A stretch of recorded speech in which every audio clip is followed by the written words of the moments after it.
Kia ora, this program is brought to you by Wellington Access Radio. Wellington Access Radio, make your voice heard.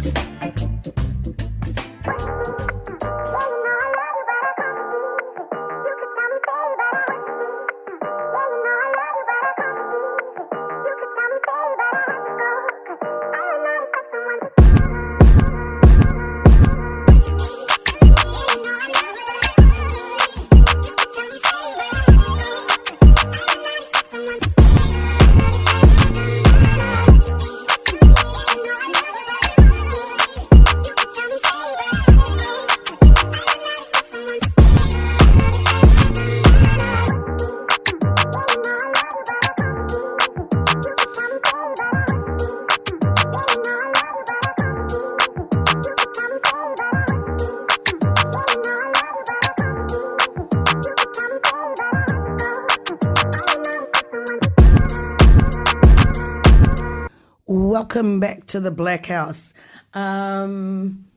Keo, what's happening? I'll just put it over there for you. Oh, does it work? Yeah, it does a little bit. Sometimes if I turn it on, it does. Yeah. Hi, yeah, I'm good, yeah. And we're in here today with Nanny, your first day on as a host. Hello again. How are you? I'm pretty good. How are you, lad? Hot and bothered. Hot and bothered. I've got unsympathetic people in my house. Oh, sure. I'm going to be going to hospital and nobody feels sorry for me. Oh, we love you. Do you? Yes. Oh, Of course. I want somebody to. I'll come visit I told my son today, if you really cared about me, you'd be organising people to clean up the house for me while I'm in bed. Never mind. No, I can't pick on him too much, eh? No. Because he'll whinge and he'll nice. carry on. Yeah. Got to keep that young generation engaged. Stop, it's all too much. It is. Okay, our guest today, and we have a guest in the studio with us. Our guest today is an IPP. Is that International Project Planner?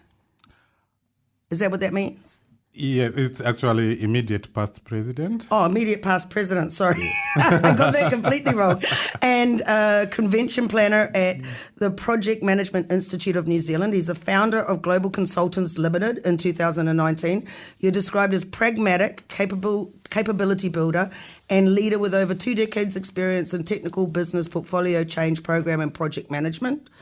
With additional qualifications in professional business analysis, he holds an MBA with strategic planning specialism in business administration from Heriot-Watt University in UK and a master's in business analysis in professional business analysis from Vic Uni, and has worked extensively streamlining businesses, whether that was systems analysis or rewriting constitutions, which will come up in this conversation.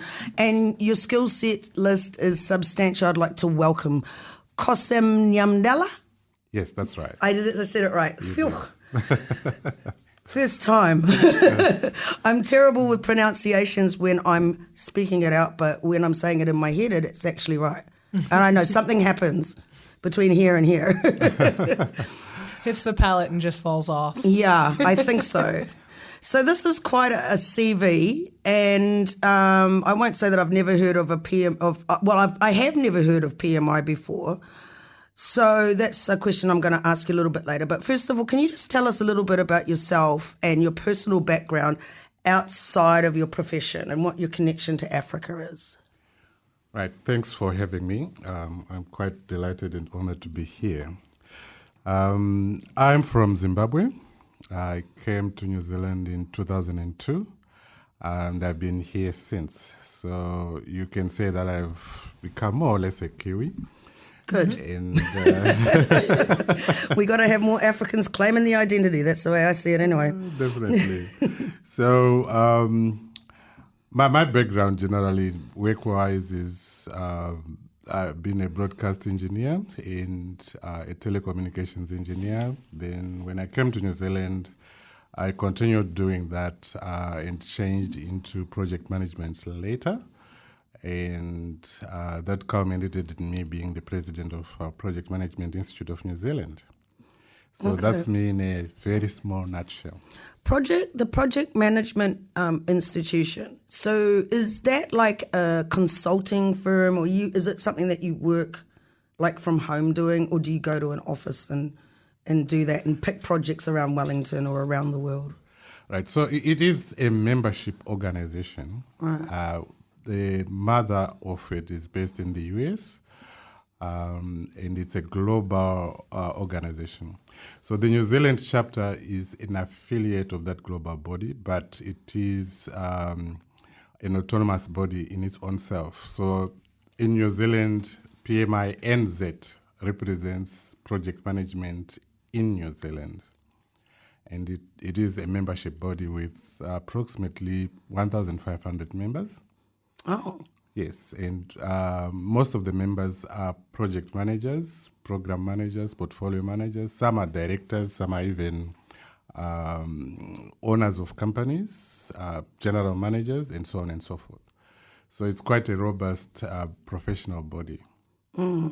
Nanny, anytime you want to jump in with a question, just jump in. I'm just very impressed right now. That is an amazing CV. It is. Like, when I saw the skill set, it's like it just, you go, and then you have to click more because there's more. Yes, that is some black excellence in the room. Yeah. Oh my goodness, I'm flattered. Thank you. Well, I'm going to go to this.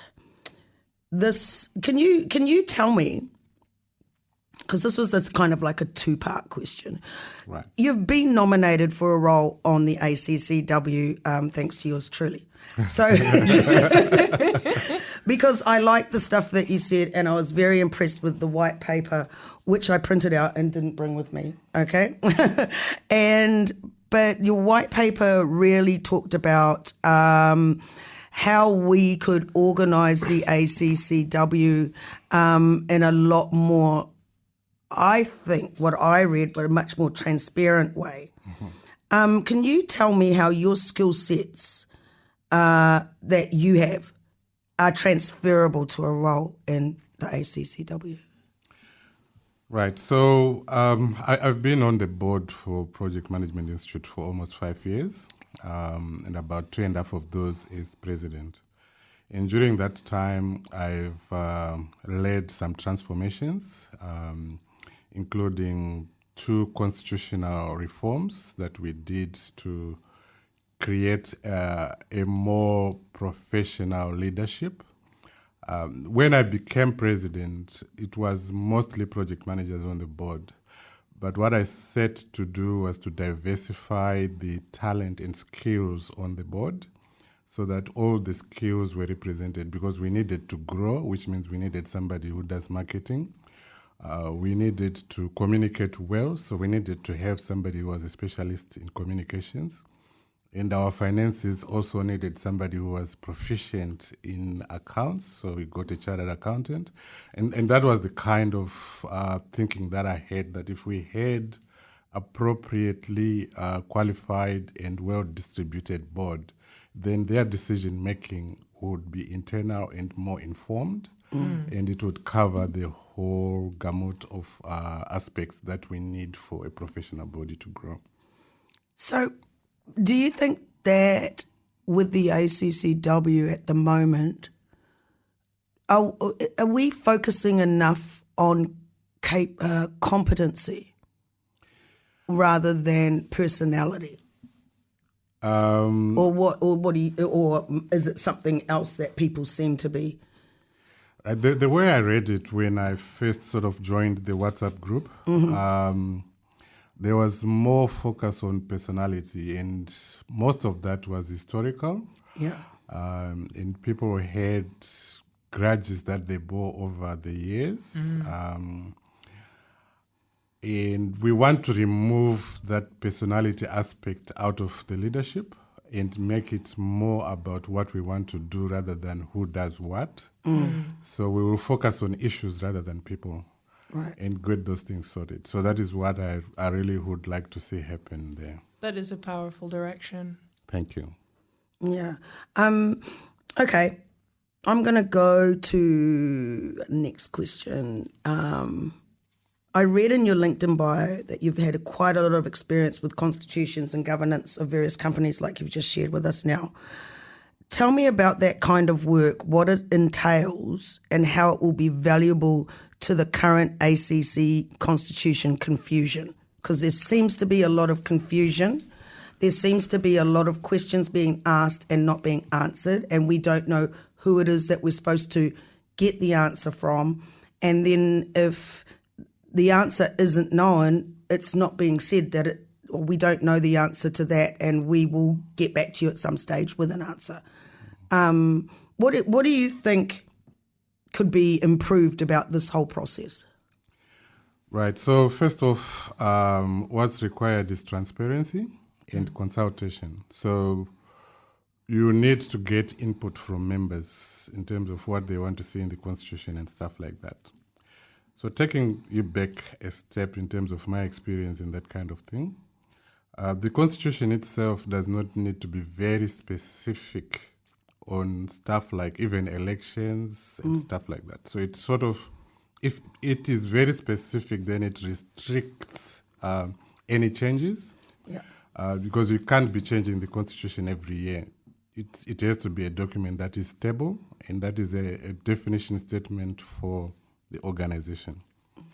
So if we make the Constitution more general, then we can have supporting documents like bylaws or policies that will sort of clarify each and every one of those sections. I hadn't even thought of that before, but yeah. Yeah. So in terms of elections, you can have policies and bylaws that will sort of govern in terms of what sort of structure we have, who is going to be elected, who is empowered to elect them, when the elections are going to take place, and who is going to conduct the elections. And normally the body that conducts the elections is an autonomous body. They are independent. They take no direction from anyone. They don't have anyone who tells them what to do. They are only guided by the principles that are written down. And can they run in the elections themselves or not? No, they cannot, Right. because that would be a conflict of interest. Right, And they cannot be part of the leadership team, right. because that will also be a conflict of interest. And they will be responsible for defining how the elections are run. And taking you back in terms of why I was saying the Constitution doesn't need to be very specific, in that technically there have been a lot of developments, right? And now we can vote online. We don't have to be in person. So if those things were in the Constitution, like you have to be at the AGM to vote, Yeah. and you can't be at the AGM, but you also can vote online. And you can also hear the proceedings of the AGM online. And the technology is so advanced these days that it's not expensive to do. Right. It's more or less cheap, if not free, to do that. You can streamline on platforms like YouTube or Facebook live for free. Yeah, we've got to embrace the technologies that are available. Absolutely. I was really aware of that when it came to the special general meeting that we had in Lower Hutt. And, you know, I know a lot of the students are sometimes working 2 jobs plus studying, and they don't have time available to them to even get away on a Sunday unless they're completely invested in whatever's going on. So, Hearing about technologies, I do actually have a question. From your perspective and from what I hear about what you do, it seems as if you're trying to unify the group of the African diaspora within New Zealand, and especially Wellington, where you're located. I'm curious about how you feel the internet and technologies of social media are impacting our ability to connect, and if you think it is a positive or a negative thing. That's a very good question. The way I see it, we do not have, we are going back to that clarity thing, right? So there is no defined communication strategy, right? So we don't know how to communicate. Yes. We end up using the likes of WhatsApp to discuss matters of the society, which is not right, because some people are not even members and they're putting in their opinions there. So, and you don't even know who they are because they're faceless, right? They're faceless. They're just numbers. Exactly. So what we need to do is to define which platform is used for what, and then encourage people to use those platforms. I can see that very much so. I have also experienced a wealth of opinions, but not very much substance within those opinions. Absolutely. And certainly not. I do like the concept of having a unified front working towards specific tangible goals. The last time I did an interview here, I was very concerned about making sure that we all care and have a good committee taking care of our basic needs. Are we all are we all okay? You know, do we all have houses? Are we all fed? You know, they're starting there and then moving upwards. You know, do we all have jobs or and prospects? And I'm curious to see if you think that the internet has been a positive force for that. Yeah, it has been and it can be if used properly. Like I said, we really need to define what we use for what. In just using any platform for everything won't work very well. Even the retention of documents. I mean, I've posted documents again and again because people, it's lost in the, lost dialogue. in the thread, and they don't know how to use WhatsApp properly to find them documents. And yet there are so many free platforms even on the internet where you can store documents and share them. And all you need is just one document. And everybody looks at that document instead of having multiple sources of documents, and it becomes very confusing and disorderly. So yes, it's a positive influence, but needs to be handled properly and used in the right way. I can see that very much so. Very good answer. Thank you. Thank you. We're going to go to our first track now, and do you want to introduce it, Nanny? Where are we? In the blue. Yeah. No, you introduce it because I'm catching up. Okay. All right. Our first song is from Gil Bates. Don't get that confused with Bill Gates. It's Gil Bates. Part of the wave that shook on the Australian hip-hop scene, somewhat struck on a more 90s boom-bap sound. Stuck on a more 90s boom-bap sound. Sudanese-Australian Gil Bates brings a spaced-out, infectious fusion of hip-hop and electronic dance styles. This is Gil Bates with Bob and Weave. Yeah, this that real cash. Yeah. Bob and weave, we just bob and weave. We making hits and then repeat, and that's Subi jeans. Bob and weave, we just bob and weave. Bob and so come and eat, this a tasty treat. Bob and weave, we just bob and weave. We making hits and then repeat, like the money team. Bob and weave, we just bob and weave.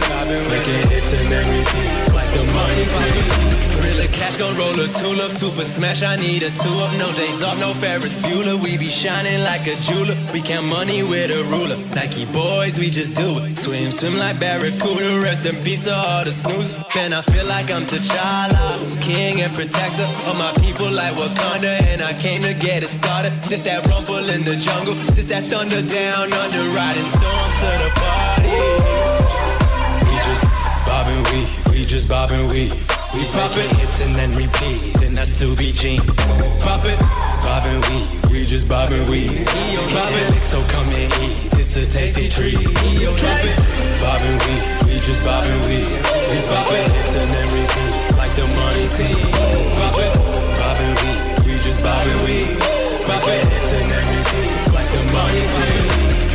So go ahead, it's gonna be your chance for you to do your dance in the money stands with the people's champ. Supply all your demand, nod your head with the band, just like a bobblehead with a bottle of drink. Cause we young and gifted, every day is Christmas, working on my wish. I just mind my business, ticking off my checklist.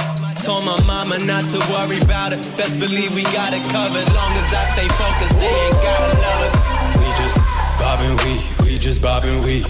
We poppin' hits and then repeat, and that's Subi jeans. Pop it, bob and weave, we we just bobbing weed. Bobbing, so come and eat. This a tasty treat. Bobbing we just bobbing weed.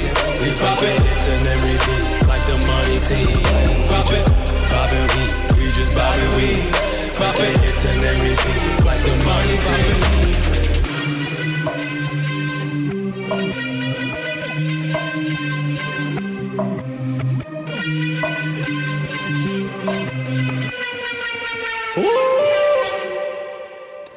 And that was Bob and Weave by Gil Bates.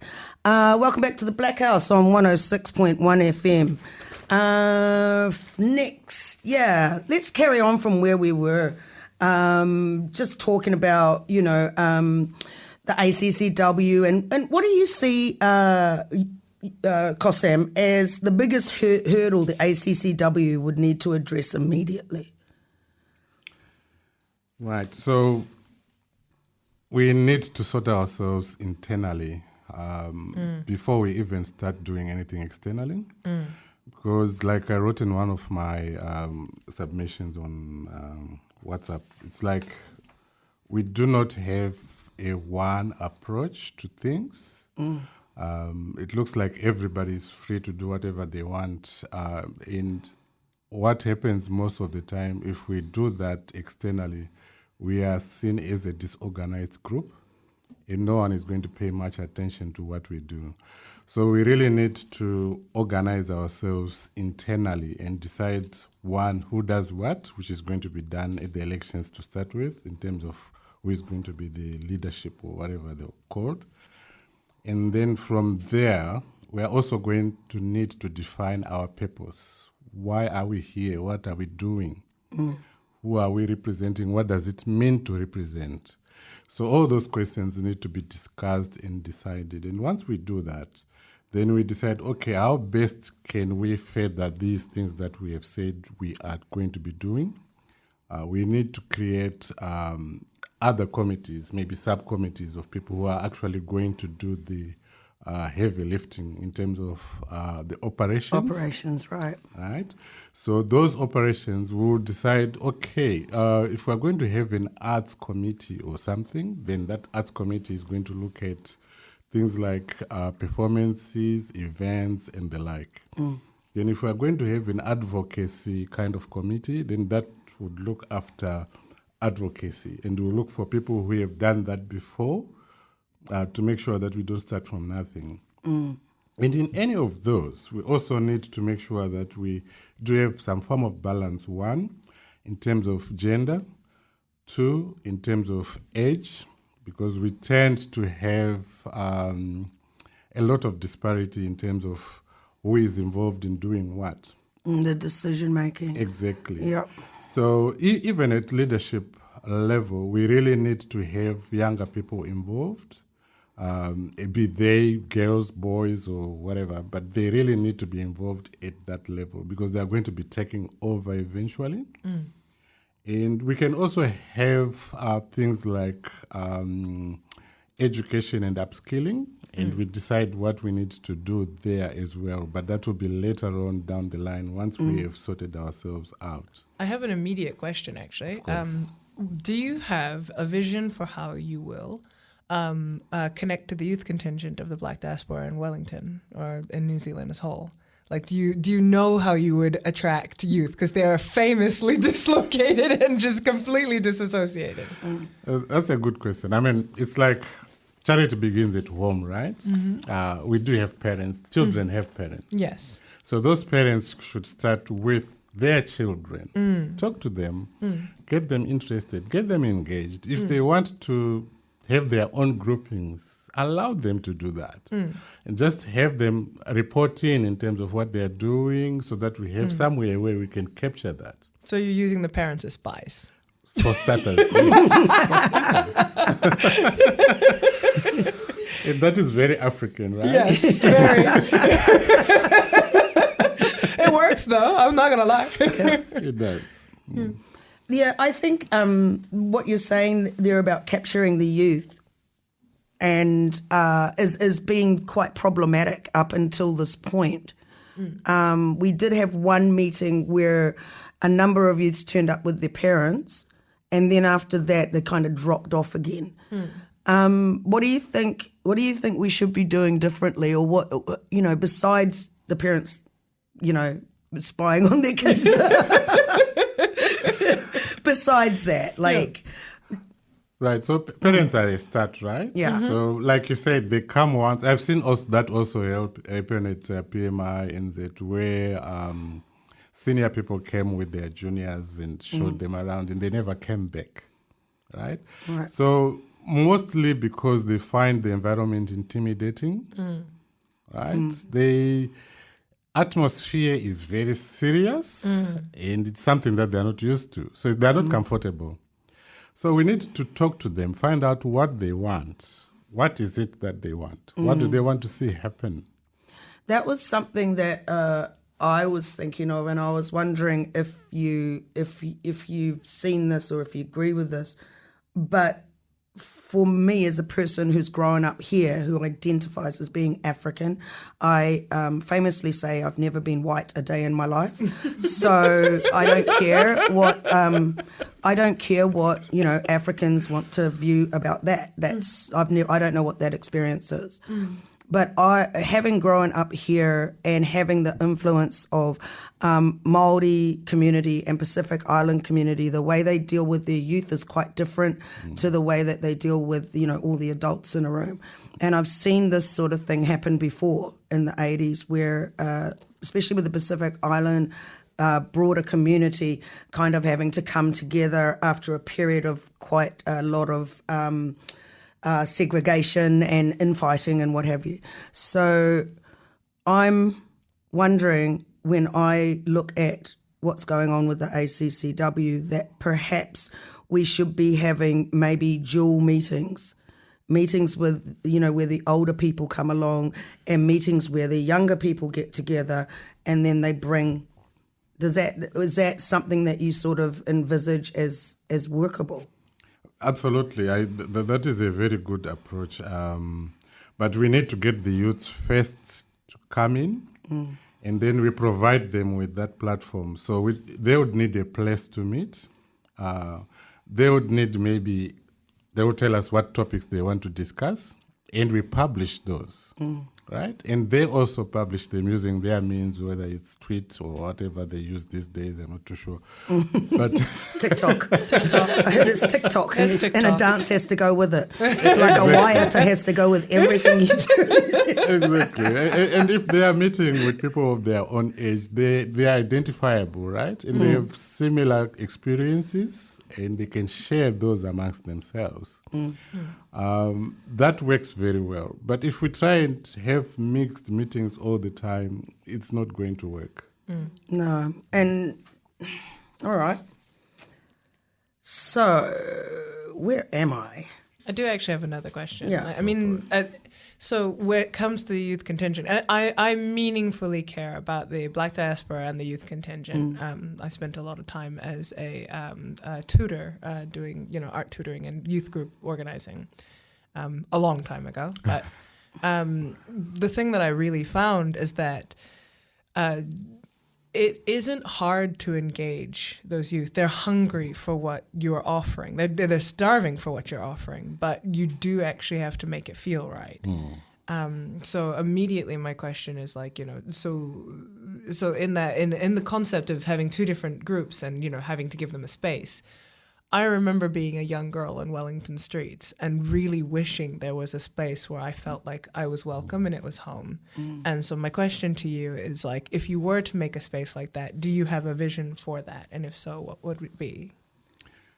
Right. So first off, if we organize, say, projects, coming from the project background, I would understand that. So if we organize them into projects, we want to create space for our youth, right? Very much so. Then we will need to get some funding. One, there are a lot of funding bodies around that can do that, especially if we're dealing with youths. They are quite happy to do that. So, two, we can do some fundraising events, which can be fun too, right? Yes. And make sure that all the funds go to that, intended purpose. Once we have done that, and we are working towards that, it's something that everybody would have enough energy to do. Then we establish those spaces for them. Yes. In the areas that are accessible to them as well. We don't want to find a wayward place which is cheap. Right. But we need a place where they can conveniently gather and do whatever it is they do. Right. So you would organize those safe spaces in terms of project management. So you'd say, we are doing this here for this period of time. Absolutely. I think that's actually quite healthy because children will actually do as you say. They'll come in and then they'll leave. Absolutely. But if you plan for that, then that can actually be quite healthy. Yes. And we can also look at others who may be able to provide us with those spaces. There are quite a few organizations and places that can do that for us. Very much so. We can talk to the likes of Tipapa and the like. They could give us some spaces. Even Samaria around, if we talk to them very nicely from a cultural with a cultural approach, which we do very well as Africans, I should say. Yes. So, that can work. We can read a room. We know how. We do. It was really another thing I just wanted to mention there. It was really interesting what you said about having a safe place when you don't have your family to fall back on for that moment. I've actually been through the same thing as you and spent a couple of years on the streets, and I do know currently that there are children or youth here with no parents and no one to fall back on except themselves, and feeling quite alienated from the community group focus, where when people say community, what they're referring to is actually their own ethnic community and not the broader Pan-African community. Yes. How do we get, and we might have to go to a song first actually, but I want you to think about this for the next part. How do we get people who have been typically just thinking of their own community as the community to thinking Pan-African, that we've got to think about the whole community. When we talk about community, it means everyone. So I'm going to go to this next song first, and this is The Arrival and Don't Stop Regardless. It seems like every week one of Aotearoa's Afro-Kiwi artists releases something completely earth-shattering. This week it's Masbo Q again. The Nigerian Kiwi released 2 tracks yesterday based on a concept of a time traveller from the future, from a future Africa, one free of the impacts of colonialism, delivering a message to uplift to the African diaspora, working together as one narrative. It is fantastic to see Afro-Kiwis stake their claim in Afrofuturism. This is Masbo Q with The Arrival, and then Don't Stop Regardless. Reality movement eventually cease. Every will, every desire succumb to accept yours. Indeed, it was not your own enemies that brought on your defeat. It was fear.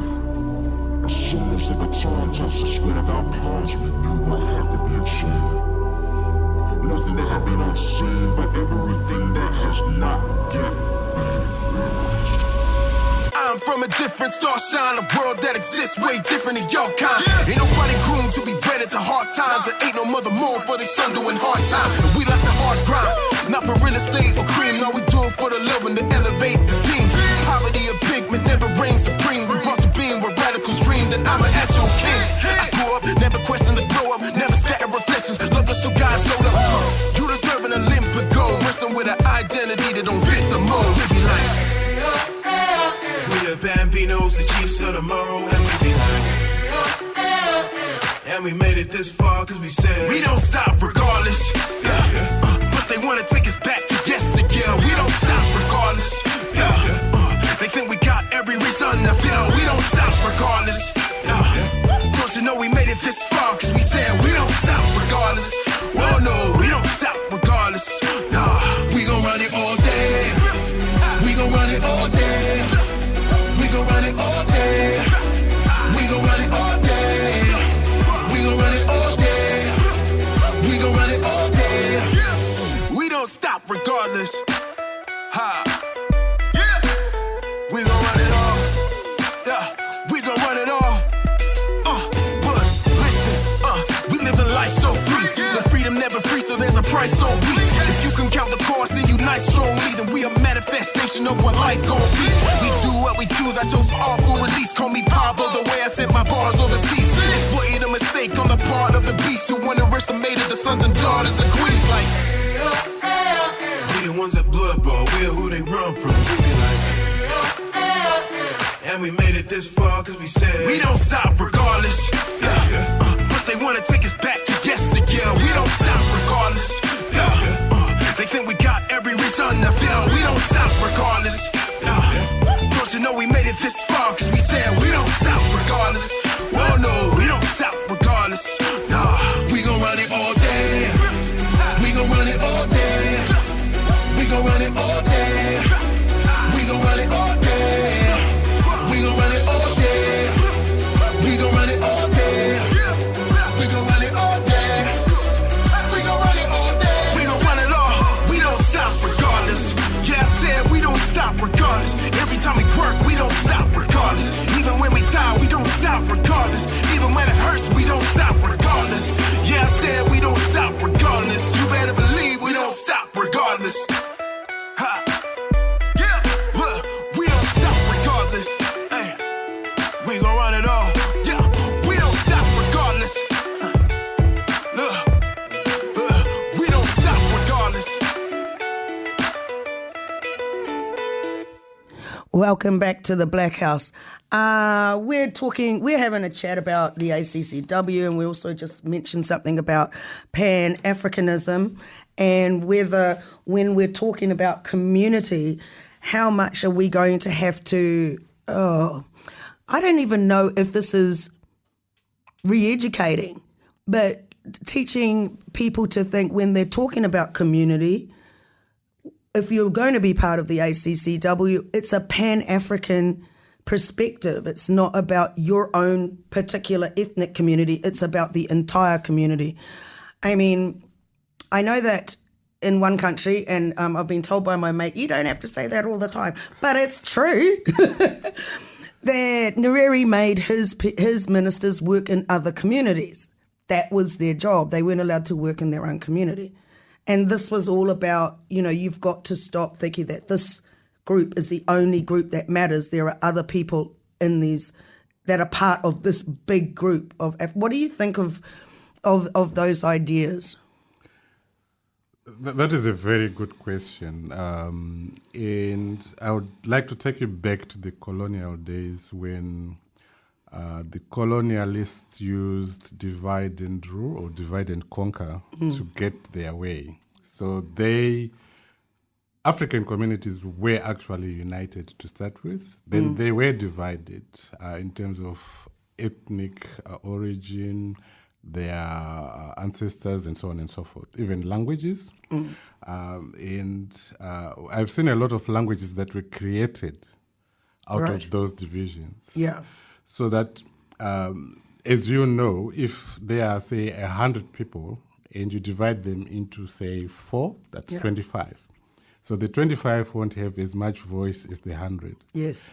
And if you make the other 25 have a different point of view, that means you've already conquered that group, right?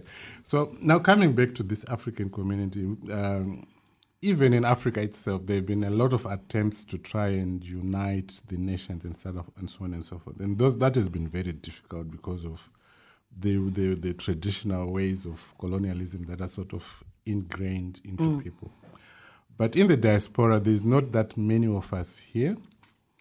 And if we look back, our upbringing is more or less the same throughout Africa. We can share stories that would just be like what happened in your own home, and everybody would relate to that. So we do have a lot of common kind of behaviors, and those are the things that we should leverage on to create a united African kind of community.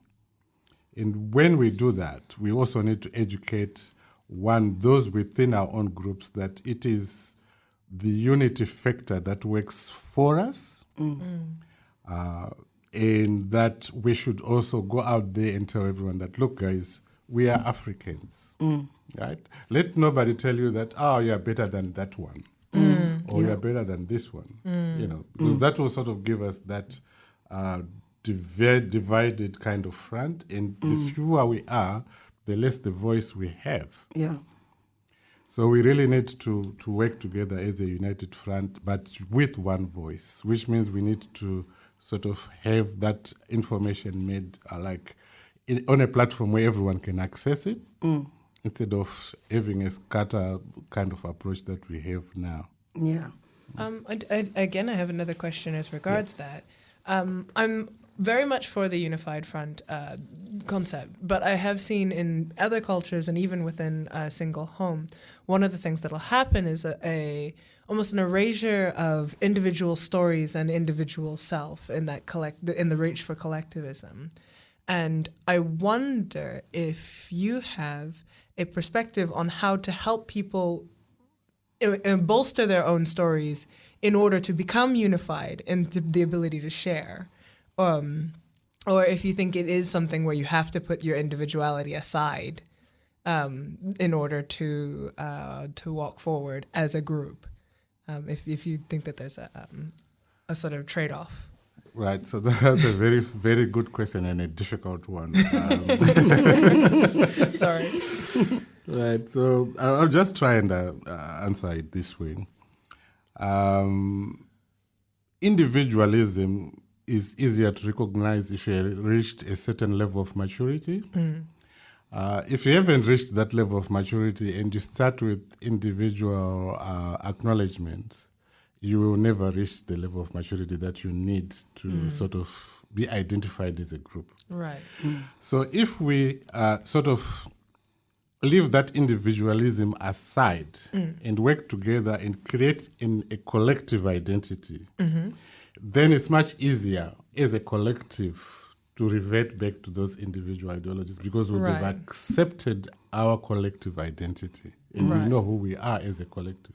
Right. So to come together long enough to see ourselves as one thing so that we can mature that way, so that we can pull apart, but always be able to come back together. Absolutely. Absolutely. It's more like familiarity, like a team, for instance. If you are building a team, you forget about who you are. You're going to think about what is the team all about. So once you do that, and then once you understand each other, you know each other within the team. Right. Then you can start doing your thing, my thing, her thing. Right. So it's sort of about building your individual identity around a team purpose, which suits you. So you're all together saying, this suits me better than being an individual. So I will do this until the process is complete, at which point I can be an individual again. Absolutely. Okay. Absolutely. Right. And an individual who belongs to that group. Yes, I am an individual who belongs here, and I know it services me. Absolutely. to be here. Absolutely. It's always good to have an individual identity. But in this case, like what Leah said, in terms of Pan-Africanism, we need to create that identity first so that we can say, okay. Otherwise, you would have a different definition of Pan-Africanism. You have your own version. Yes. I will have my own version. Yes. So to somebody who is looking from outside in our organization, they will have three versions of who we are. So that's not what we want to do. Right. I noticed also that in the statement, in the statement of purposes and objects, that's actually not made very clear. And I think do you think that is something that should be in the statement of purposes and should that be something that's in that statement at the end of the statement of purposes and what are they called? Purposes and objects. Yeah, that Pan-Africanism should, and maybe even whatever the theory is that we're adhering to right here. Absolutely, and I think it should be the overarching kind of principle, because this is what defines the group, right? Yeah. Who are we, right? I haven't seen anywhere where there is a mission statement of who we are, and like I said, if I'm going to ask you who we are, you're going to tell me something different in terms of what you think we are, rather than who we are. So we really need to define who we are. Yeah. And from that, we will come up with the objects in terms of purpose and all that, what we want, because we know who we are, right? Yeah. That is actually a central question for me as a person right now. I'm still discovering who I am. You're still discovering, girl. I'm still discovering. Good. I'm glad we're like maybe that's why this is needed more than anything. I do not have a central identity. It has taken me a long time to come to a central identity as a part of the Black diaspora. And hearing you be like, yes, we know who we are. My first thing is maybe I'm an imposter because I don't know. I'm not sure. I simply know that I do belong here. I do not know why or what the goals are. So again, I'm sort of left with a question, which is, I'm seeing that what does unite us is shared experiences, but more importantly, a shared set of goals in terms of meeting our own needs. And those goals are not being met by the general New Zealand community because some of them are unique to us. And that much I can see whenever I sort of am in a room like this. There's also that way that I've noticed over the years that the organisations and governments really fetish the African identity in such a way that, when I was growing up and I had dreadlocks and, a bit darker in colour, everybody wanted to ask me all these questions and want to know. And then suddenly as I've gotten older in this country and I've, I can sort of blend in a bit, but they're not quite sure. It's not as interesting enough, and they've got to go and find something that fits their stereotype of what African is, and we are the ones that I think should be saying this is all Africa. All of this is, and all the differences and the diversity is. And I don't know if the talking heads at the top of the pile are actually really doing enough work in those areas with identity and with what the outside community actually acknowledges as identity, because I think the fetishizing is a lot to... Do you think that the fetishization of the Black diaspora, and at least its superficial features, do you think that that's something that's a product of like the general struggle of identity politics in modern age? 100%. And I think that... this is just my opinion, but I think that people rely on it depending on what it is their needs are. I always personally found I hated it. I hated it when people touched my hair. I hated it when people came up and said, "Are you in the band? Are you the rapper? Are you And I'm sort of thinking, no, I live around the corner, whatever. I'm a Kiwi. Yeah, who happens to be African, okay? So, but that's, for some people, that's like, oh, that's all the attention that I need, and this is what I need to jump to this next thing. So, I think different people utilize that in different ways. I don't know. What do you think? Do you think that there's more that people, like the people at the top, could be doing to actually address these things of identity and what New Zealand generally is prepared to recognise? I would very much love to hear that answer. Yeah, that's another difficult question. These ladies and their difficult questions. Yeah, these are really tough questions. But the way I see it, I did Google African communities in New Zealand. There are so many of them. Some of them are called forums, communities, and so on and so forth. Yeah, did you do that on the NZBN, or did you just do a general? I did a general one. It's quite astounding. Then you wonder, okay, which one of these is going to make a statement in terms of who we are? Do we have a common purpose here? Yeah. So we really need to have a unified front, and that is where I always go back to. If we have a unified front, then we just say, guys, we are being represented by these people, and these people are going to tell you who we are. Then it's much easier that way. And even with the new Ministry of Ethnic Affairs that is coming up, I don't know whether we had any representation there. Right, yeah. Because we were not organized to get someone there to do it for us. Which is a shame. Because they did have a lot of consultative meetings. And if we are missed out in that, then we tend to lose out on identification. Who are we? Yeah. Who is representing the African communities? Who are they? You know? So our interests won't be represented, and we tend to be, bunched with everyone else's perspectives. You got something? Oh no, I'm just taking that one in. I'm like, yeah, no, that's been my experience, And I think the only thing I would add to that is that we're bunched with other people's expectations and then rejected from them as well. So growing up, you want to be a part of a community, and because I'm Black American from Hawaii, there was the only other people here under that description were my actual family. And so you get the Ethiopians, and I'm like, am I one of you? They're like, Yeah. And then you go to the Pacific Island, like Maori, Tongan, Samoa, and I'm like, do I count here? I mean, and they're like, nope. Yep.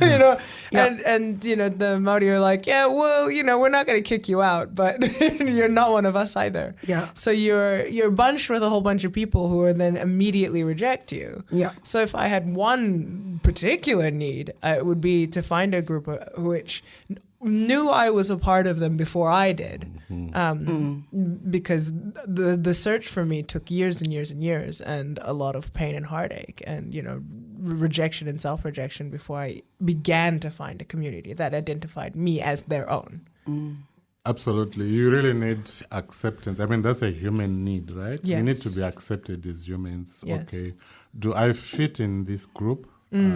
Where would they place me? So if we're going to have, say, a public function, would they introduce me as one of their own? Exactly. Or somebody else who is a guest? Yes, exactly. Exactly Yeah. that. Do I walk in the room and they're like, hey, it's your family, or they're like, this is Nani. Hello. Yeah, she's one of us. Exactly. Yeah. Yeah, and that's I think it's even more important because like what Nani is sharing here. I'm a generation before you, and so like I went through exactly the same things where you felt like I've always felt that New Zealand's incredibly tribalized, and prior to colonization, Māori were not Māori. Māori were different tribes. Yes. And then they realised at some point, in order to stand up to colonialism, they had to come together. Yeah. Then we had the migration for work purposes, a lot of Pacific Island people who were very tribalised. There was a lot of internal beefs going on between groups that were historic grievances 300-400 years prior. And in a modern sense, one of the things you get, sorry, don't mean to jump in, but you get that's like a sort of historical sense. In a modern sense, a lot of people actually do the same thing of tribalization, but they do it by modern aesthetics. So you have the goth, the geeks, the punks. Yeah. You've got the metalheads, and you've got the preppies. And they'd still do that tribalization. And to be honest, that was, ironically, that was actually how I ended up finding my Black family, was I found other Black nerds and Black artists and Black alt culture kids. And and we all just clicked together because we had all been searching for so long for somebody who fit our own description. Yeah, exactly. But you did find that you connected more. If somebody was an alternate culture person, like, I'm into punk rock, but I'm Black. Like it was almost like a magnetism, and you couldn't let go of one another. And that's really important, having that, like when you meet them, they recognize you. Yes. And it's a part, and I think it also serves to deal with one's, like, even though we like to say that we're not going through our own mental health issues, this sort of stuff does affect you mentally to Very a point much where so. you are either in that fight or flight mode. For me, it became fight or flight. For me, it became about PTSD. It was about, like, okay, I'm surrounded by all these gangs and I've got to figure out how I'm going to survive. Who's got my back? Who's got my back? And the answer was nobody. And the first thing you had an answer, and then they let you down, and then it was nobody, and then you're like, well, it can't stay that way, which I think is the reason to have a unified group. Yeah, exactly. And I think the whole point is, like, to have somebody who you just know recognizes you as family and has your back, and even has a protocol for how to approach that. Which actually leads into a good question, I think, which is in terms of the protocol for being able to assist people in our community whose needs are not being met. Is that something that you have a vision for as it currently stands? Not just coming together for the visuals of it and not for the superficial or the power play, but literally for those who are most in need. Do you have a vision for that? Well, I guess we need to define the needs first. Yes. What are the needs? What do they need? The food and the shelter and security and, literally community in the sense of power in numbers. Absolutely. So mostly people do not know how to get help. Yes. So especially in the Black community. Absolutely. So as a group, we will find out, okay, what are the existing infrastructures that can help these people? And how do they need to approach those to get the help that they need? Or better yet, how do we insert our people into those institutions? Absolutely. So we may need to approach those institutions and tell them, look, we do have part of our group that need this kind of thing, and we see that you offer that. How can they come and become part of that? Yeah, very much so. So we really need leadership that can identify those things. And that is why I was talking about in terms of subcommittees. Yes. In those subcommittees, if we have people who are already in that kind of work, like social work or something, they know what is happening there. Right. And they know that our people are not getting access to those benefits or whatever it is that they should be getting. But if they tell us what is available and we put it somewhere where everyone can access, then they can go and get that help. Yes, very much. And if they don't get the help, they can always come back and tell us, oh, I couldn't get that. Then we can go back and approach those people and say, We'll start a hot and cold file of who's good and who isn't. That's what we used to do back in the day. That lawyer's good. He'll work for black people. Yeah. That doctor, don't go there. Don't go there. Yeah. Hey, we're coming up to the end of the hour. I'd like to... is there anything happening this week? Because I haven't seen anything. Not this week. Oh, not this week. Not this week. Not It's this week. Another boring week in Wellington, so no shout-outs. All right. I would like to thank Kosam for coming in this afternoon. Agreed. I really appreciate your white paper that you did and submitted to the group. I suggest everybody go and have a look at it. Kosam, would you come back again in the future to have a chat about anything? We could talk about your jacket, because your jacket's pretty fly. It is pretty fly. absolutely, I'll be delighted to come back, especially after the elections. Yep. Maybe we can talk about my experience there. Yep. And if I'm lucky enough to be elected, which I hope I will. Can I put it out to everybody who's listening that if you're voting in the African Community Councils of Wellington, Kosam is a nominee. You can vote for him. You have to be paid up. You're paid up? I am paid. And you can vote him in. I think you bring a lot of skill sets to the group. I think it's something that we probably need. Some good leadership and sound advice and steady steering the boat, the ship, the waka. What do you think? I would love that. I mean, you put it so eloquently, and I'm flattered. Thank you so much. You're more than welcome. That program was brought to you by Wellington Access Radio. Get your voice heard. Thanks New Zealand On Air for funding accessmedia.nz.